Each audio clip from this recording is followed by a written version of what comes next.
Cathedral is a very important venue in any city. Historically, it's been a place that brings people together. It's a place where we celebrate our faith, our culture, our sense of community. Here, this cathedral was built 150 years ago by very poor immigrants, and they did so in a desire to honor God and to have a place, a worthy place where people would be able to gather and celebrate their faith and to serve God in the community. And that's happened here for over a century.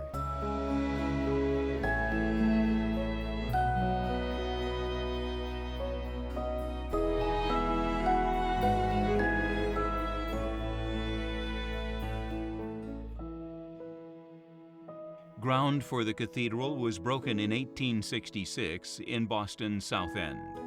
The well-known Irish-American architect Patrick Keeley designed the structure in Gothic Revival style. Archbishop John J. Williams, the first Archbishop of Boston, presided at the rite of dedication on December 8, 1875. They built the church here because they felt it would be a prosperous place. This was a developing area, so people were moving in here in droves. The cathedral really is the embodiment of that really explosive growth of the city and the Catholic community in Boston. It was a real statement that the community had arrived.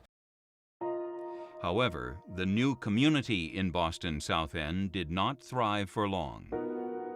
The South End was a neighborhood that really went from being one of the most prestigious places to live to a very rapid change to where it really became thought of as a neighborhood of people who were really living in poverty, essentially.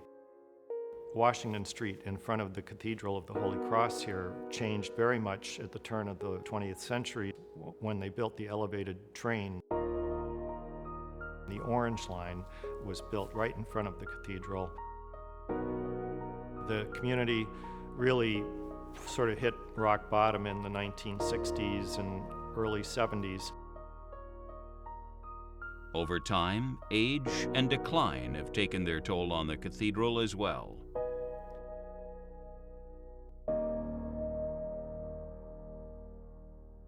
The plan is to hope to kind of finish what maybe have been started in the 1870s. So we have just finished the exterior restoration, cleaned and pointed, done roof work. We have completed the whole lower church, and it really helps us to serve people and to have a space to do that and all the things that entail. The neighborhood's changing and all these young families are coming in. The number of residents, as I walk through the neighborhood, who stop me and speak about it, they love it. They think it looks wonderful. They're people who have moved here because they love a historic neighborhood. So they're in the brownstones, they're in the city, they like being able to walk to things, they like shopping in stores. It represents a whole period of growth in the city of Boston, and now the rebirth of the neighborhood around it is part of the story of the rebirth of the cathedral. The Cardinal put Baker Liturgical Arts in front of me in their work and portfolio, and I looked at it, I said, this is really what I envisioned for the cathedral. Imported from Italy. Beautiful. It's a sizable renovation. As soon as the project starts, our goal is to complete the job in 1 year. What is exciting when you sit down with people and you look at the plans and you talk about it and you see the possibilities and you hear the excitement of people on every level. We're going to redo the sanctuary. It's all carpeted right now. We're going to put beautiful marble from Italy, new marble altar, pulpit, cathedra for the Cardinal. We're also going to restore the pews. Beautiful early American walnut pews are going to be restored. The flooring in the nave will be a herringbone hardwood with some marble inlays adorning the aisles down the front. And then painting, decorating. There are many wonderful things in the cathedral, beautiful architectural details we cannot see, So what we hope to do is have all new LED lighting. We'll have more indirect lighting that will illuminate the entire cathedral, help us to see and appreciate the things that are there and the things we hope to incorporate into it. It'll be a challenge, but I think it's going to be a good one.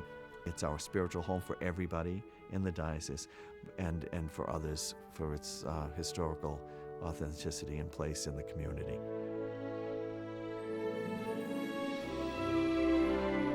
It's very important to restore this church after 150 years. We are here as the beneficiaries of those immigrants 150 years ago who made such sacrifices to put up this beautiful building. And now we have to think of the people who 150 years from now will live in this neighborhood and listen to these church bells and come here to worship God and to perform the works of mercy.